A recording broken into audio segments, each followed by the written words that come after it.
அன்பார்ந்த மாணவர்களே உங்களை அஸ்வத் அகாடமி யூடியூப் சேனலுக்கு அன்புடன் வரவேற்கிறேன். இன்றைக்கி நம்ம பார்க்கக்கூடிய சம் எக்ஸசைஸ் 2.7 பின் வருவனவற்றை செவ்வக வடிவில் எழுதுக.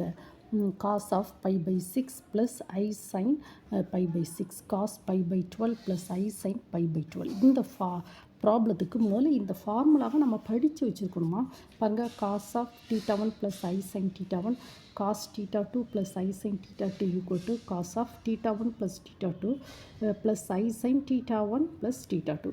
இப்போ நம்ம என்ன செய்யணுமா, இந்த ஃபார்முலாவை இந்த ப்ராப்ளத்துக்கு நம்ம யூஸ் பண்ணுவோம்.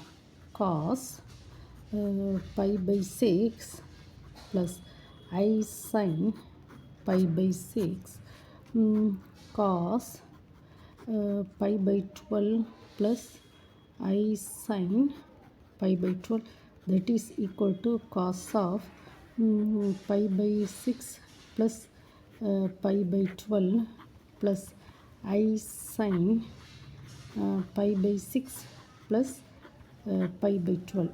So that is equal to cos of 12 pi 2 pi ஆமாம் எல்சிஎம் எடுத்திருக்கேன் ப்ளஸ் I sin இது 12 பை 6 இருக்கிறதுனால அப்போ இது 2 pi ப்ளஸ் பை.